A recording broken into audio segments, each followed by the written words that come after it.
L'objet de la rencontre est de lancer la plateforme digitale des services de l'UNACOIS, qui est un ensemble de services financiers et non financiers destinés aux entrepreneurs dans tous les domaines d'activité de la vie économique et sur toute l'étendue du territoire.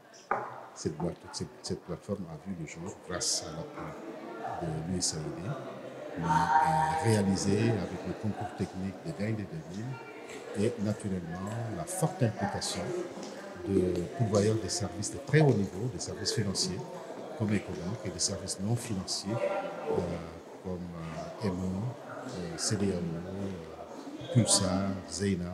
Nous avons réuni dans cet espace digital une panoplie d'applications et de solutions multifonctionnelles destinées à optimiser les processus de production et de transformation de biens et services pour les petites et moyennes entreprises membres de l'UNACOIS. Nous entendons également mettre le focus sur la formalisation des entreprises. Nous estimons que l'ampleur du secteur informel doit être non pas une contrainte, mais une opportunité pour notre pays. D'abord, opportunité de création d'emplois, opportunité de capacité renforcée de production de richesses, opportunité également de croissance économique et plus de recettes également publiques pour l'État et ses administrations. Vous savez maintenant, avec le numérique et notamment l'intelligence artificielle, on sait tout faire.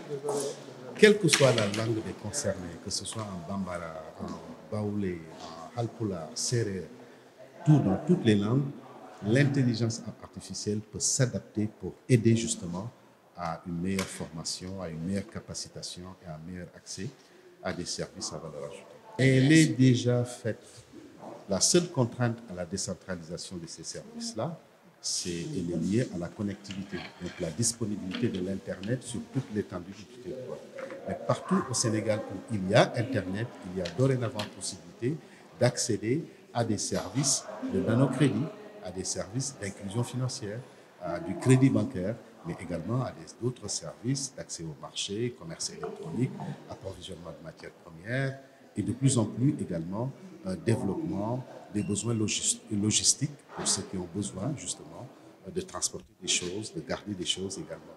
Nous allons réunir autour de toutes ces applications-là des acteurs de l'écosystème qui permettront d'asseoir les conditions optimales d'un écosystème productif et profitable à notre économie.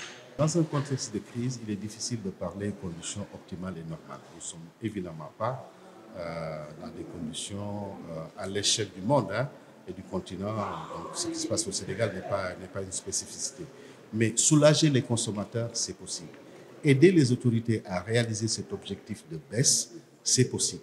Maintenant, il y a des processus, il y a des modalités, il y a de la donnée à analyser, il y a des discussions qu'il faut engager entre les professionnels du marché et les décideurs publics.